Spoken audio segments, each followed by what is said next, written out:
सुप्रभात सभी को फिर से। अभी मैंने मैथ का कंप्लीट किया। अब तुमको दिखा रहे हैं कि तुमको लिखाए थे धातु और धातु के प्रश्न उत्तर। मैं 20 क्वेश्चन को डील कर चुका था। अब उसके आगे 21वां क्वेश्चन है, तो शुरू करेंगे। लिखना साथ साथ शुरू करना है। एक बात और, जब देखोगे वीडियो, जब देखते रहते हो तो ध्यान ये रखना कि उसमें जो लाइक का बटन होता है वो करोगे। लाइक का जो ऑप्शन आता है उसको भी क्लिक करोगे, ताकि पता चले कि तुम देख रहे हो कि नहीं देख रहे हो। ठीक है, तो ये ध्यान रखना। ये और जो नहीं देखे उसको भी इसको प्रेरित करें कि जितना हो सके पढ़ाई करें, ताकि आगे जो है समय नहीं है। और कम से कम मैथ और विज्ञान कंप्लीट हो जाएगा तो तुम्हारा और मेरा पढ़ाई में जो, हालांकि जब शुरू होगा क्लास ऑफलाइन वाला तो एक ध्यान रखना है कि उसमें समय हम बहुत देंगे। 3 घंटा 4 घंटा होगा पढ़ाई का काम। ठीक है, 1 घंटे में नहीं बल्कि 3-4 घंटा में चलेगा वो पढ़ाई का काम। तो हम संभव है कि हम तुम्हारा कंप्लीट कर देंगे। तुम्हारा एकदम जनवरी तक में कंप्लीट होना है, तो चिंता ना करें। ये नहीं कि मतलब हम तुम्हारे लिए चिंतित नहीं हैं, चिंतित हैं। तो आगे वीडियो शुरू करते हैं। तो अगला क्वेश्चन है तुम्हारा, बॉक्साइट का रासायनिक सूत्र लिखें तथा एल्युमिनियम का शोधन कैसे किया जाता है। तो उत्तर है बॉक्साइट का रासायनिक सूत्र। बॉक्साइट का रासायनिक सूत्र एल्युमिनियम का। बॉक्साइट का रासायनिक सूत्र क्या है? Al2 × 2H2O है ना। और एल्युमिनियम का शोधन विद्युत अपघटन विधि द्वारा होता है। कैसे होता है एल्युमिनियम का शोधन? विद्युत अपघटन विधि द्वारा होता है। इसमें अशुद्ध एल्युमिनियम को एनोड एवं शुद्ध एल्युमिनियम को कैथोड के रूप में इस्तेमाल किया जाता है। एल्युमिनियम के एक लवण का विलयन विद्युत अपघटन का कार्य करता है।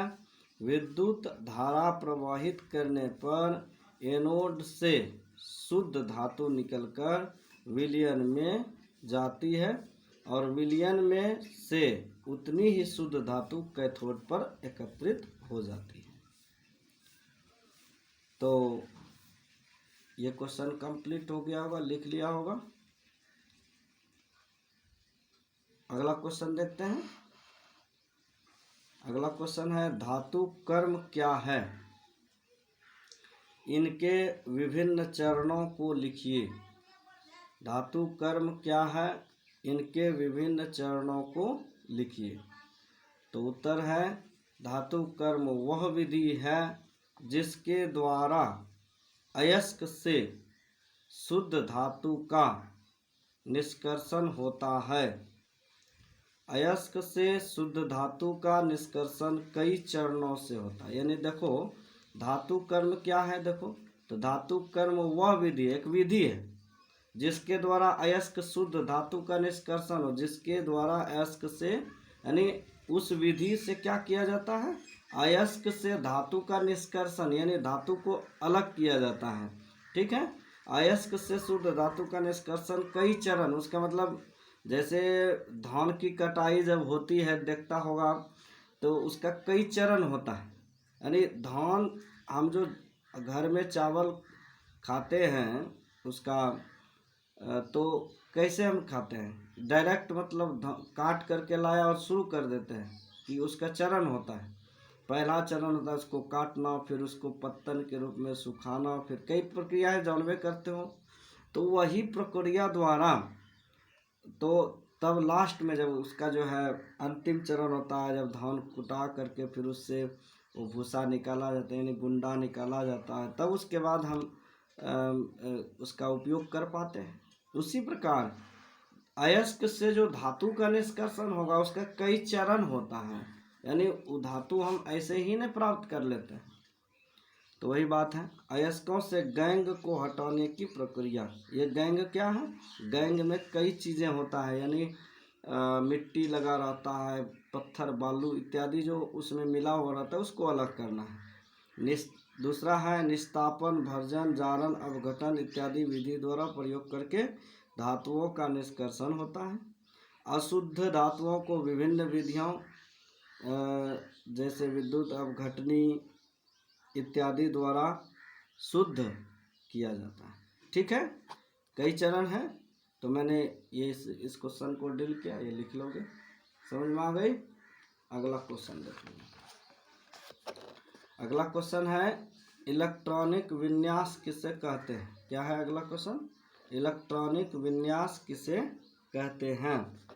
तो क्वेश्चन ये है, आणविक भौतिक एवं परिमाण रासायनिकी में किसी अणु, परमाणु या किसी अन्य भौतिक संरचना में इलेक्ट्रॉन की व्यवस्था को इलेक्ट्रॉनिक विन्यास कहते हैं। इलेक्ट्रॉनिक विन्यास देखो, आणविक भौतिक और रासायनिक परिमाण रासायनिक में, भौतिक एवं परिमाण रासायनिकी में अणु और परमाणु किसी अन्य भौतिक संरचना में इलेक्ट्रॉन के, तो ये संरचना होती है इसका, देख लो कैसे है। इसको जो हम KLMNOP सेल में व्यक्त करते हैं, ये उसका इलेक्ट्रॉनिक विन्यास होता है। कैसे होता है ये देख लो, प्रक्रिया है, एक प्रक्रिया है। इसमें क्या है कि हीलियम का He परमाणु संख्या तो याद किया है, 2 होता है। तो K परमाणु में, K अक्ष में केवल 2 आया है, देख लो, है ना, देख लो। न्यूनतम जो है 2 आएगा, अधिकतम कम से कम जो है उसका 2 आना चाहिए। तो देख लो ऐसा है। और L में उसके बाद जो, यानी आर्गन देखो क्या है, 18 है। 18 में पहला K का मान हो गया तुम्हारा, K अक्ष में 2, और फिर उसके अधिकतम 8 है। इसका अधिकतम मान 8 हो सकता है, उसके नीचे 2 से वैसी कुछ भी हो सकता है, 2, 3, 4, 5 कुछ भी हो सकता है।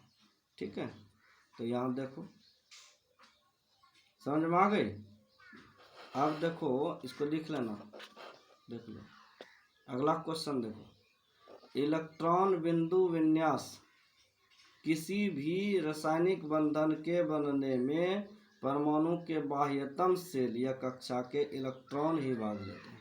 कोई भी रासायनिक बंधन बनाएगा तो इलेक्ट्रॉन ही उसका भाग लेता है। ये सब तुमको डिटेल से समझाएंगे जब ऑफलाइन क्लास चलेगी।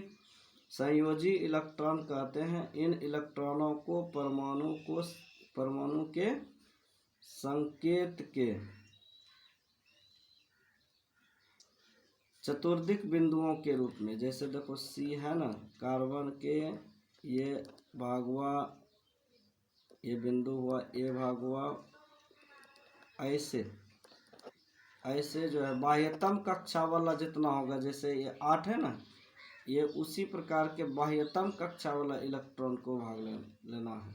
ये इसका नहीं मान है, इसका मान बाहर वाले बाह्यतम कक्षा का मान इसमें बैठाता है। ठीक है, ये ऑफलाइन में समझाएंगे तुमको। अगला क्वेश्चन है, आयनिक यौगिकों के द्रव्यनांक उच्च क्यों होते हैं?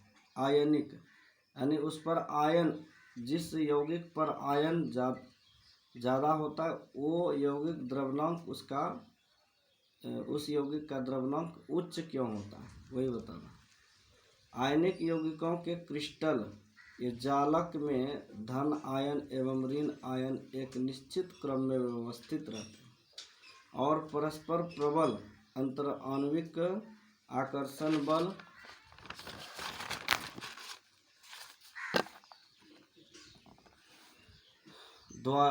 द्वारा जुड़े होते हैं। इस बंद संकुलित क्रिस्टलीय आकृति को तोड़ने के लिए अति उच्च ऊर्जा की आवश्यकता होती है। ये क्वेश्चन था तुम्हारा 25वां। 26वां क्वेश्चन है, सोडियम को केरोसिन तेल में डुबोकर क्यों रखा जाता है? ये तो आसान क्वेश्चन है। सोडियम सक्रिय धातु यानी वह ऑक्सीजन के साथ वायु में जो भी उपस्थित ऑक्सीजन है, ऑक्सीजन से क्रिया करके सोडियम ऑक्साइड बना लेते हैं। ठीक है, यानी ऑक्सीजन जैसे उसको प्राप्त हुआ, जब खुली हवा में छोड़ेगा तो ऑक्सीजन उसको मिलेगा ही, और वह ऑक्साइड बना लेता है, या पानी से क्रिया करके सोडियम हाइड्रोक्साइड बना लेता है। यानी अभिक्रियाशील धातु है ये, और हाइड्रोजन उत्पन्न करती है।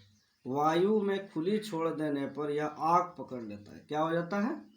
आग लग जाता है उसमें, ऑटोमेटिक स्वतः जलने लगता है। इसलिए इसे मिट्टी के तेल में डुबोकर सुरक्षित रखा जाता है। समझ में आ गई? गर्म जल के टैंक बनाने में तांबे का प्रयोग क्यों, परंतु इस्पात का नहीं? इसका कारण तो कॉपर स्टील की अपेक्षा अधिक सुगम ताप का सुचालक है। पता होना चाहिए। जैसे में इस्पात यानी स्टील जो होता है, इस्पात को अंग्रेजी में स्टील बोलते हैं, तो सुगम ताप का सुचालक है। यानी स्टील से अधिक सुचालक कौन है भाई? कॉपर अधिक, मतलब ताप का सुचालक। स्टील को धरो और कॉपर को, तांबा को रखो, देखना अधिक गर्म ज़्यादा देर तक कौन रहता है? कॉपर रहेगा, यानी तांबा रहेगा। इसीलिए ये जो स्टील वाले में अगर गर्म करने वाला चीज़ होता है इस टैंक की, यानी तुम्हें पता होना चाहिए कि ठंडी के दिनों में गर्म करने वाला एक टैंक रहता है, बिजली से चलता है, वो गर्म करने वाला मशीन, पानी गर्म करने वाला मशीन होता है। तो उसमें जो है अगर स्टील डालेगा तो स्टील तुरंत ठंडा हो जाएगा, और कॉपर डालेगा थोड़ा देर में ठंडा होता है, अधिक देर तक ताप रहता है उसमें। तो इसका मतलब एक लाइन कट भी गया तो वह गर्म जो है थोड़ा देर तक रहता है। इसलिए ऊर्जा बचाने के लिए गर्म पानी के टैंक को कॉपर से बनाया जाता है, क्योंकि फिर से गर्म करने में स्टील को बहुत उतने देर लगेगा। अगला क्वेश्चन है, अयस्क और खनिज में अंतर। ये तो पता होना चाहिए। खनिज जो है कुछ भी धरती के अंदर से निकालेंगे तो वो खनिज हुआ है, वो एक यौगिक है, और अधिकांश धातुएं हमें यौगिकों के रूप में ही प्राप्त होती है। जैसे तांबा हमें पाइराइट या पाइराइट से प्राप्त होता है। ये अयस्क हुआ, एक खनिज हुआ। अयस्क जिन पदार्थों से धातु का निष्कर्षण होता है, सीधा धातु का निष्कर्षण हो जाएगा, तो उसको कहते हैं अयस्क। ठीक है, तो अब हम लोग देखते हैं अगले क्वेश्चन को। प्लेटिनम सोना एवं चांदी का उपयोग आभूषण बनाने के लिए क्यों किया जाता है? यानी आभूषण जो बनता है, यानी हम लोग देखते हैं महिलाएं जो आभूषण पहनती है, गहने, तो वो किस चीज़ का बना रहता है? ये तो प्लेटिनम का बना रहता है, ये तो सोना का बना रहता है, ये तो चांदी का। तो सोना चांदी तो जाने, प्लेटिनम क्या है? जो रोल गोल बनता है, देखा होगा। जैसे ये दोनों छोड़ के और भी गहना बनता है ना, ऐसा ही लगता है, इसका पानी चढ़ा रहता है, तो इसका मतलब ये, तो ये भी धातु का बना रहता है, प्लेटिनम धातु का भी बना रहता है। तो वो जो गिल्लट बोलते हैं जिसको, वो तो बहुत कम अभिक्रियाशील है तथा संक्षारित नहीं होते हैं। उनकी चमक भी तेज होती है, यानी इसकी चमक ये सब का तेज होता है। और गहना अगर चमकदार नहीं होगा तो पहनेगा, उसको चमकदार होना जरूरी है। इन्हीं कारणों से इनका उपयोग आभूषण बनाने में किया जाता है। ठीक है, संक्षारित नहीं होता, यानी वो उसमें जो है संक्षारण का मतलब ये हुआ कि उसमें जैसे लोहा सब में जंग लग जाता है या उसका रंग बदल जाता है, तो वो संक्षारण हुआ। अगला क्वेश्चन, लास्ट क्वेश्चन आज का 30 तक हो जाएगा। 10-10 क्वेश्चन ही लेंगे हम लोग रोज। तो सोडियम, पोटेशियम एवं लिथियम को तेल के अंदर संग्रहित क्यों किया जाता है?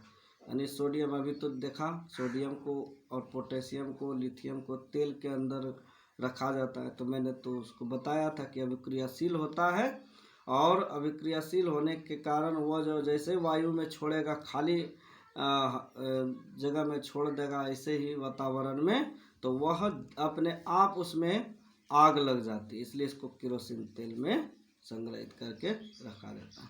आज बस इतना ही। जो है अगला वीडियो अगले दिन जो है अपलोड करेंगे। धन्यवाद।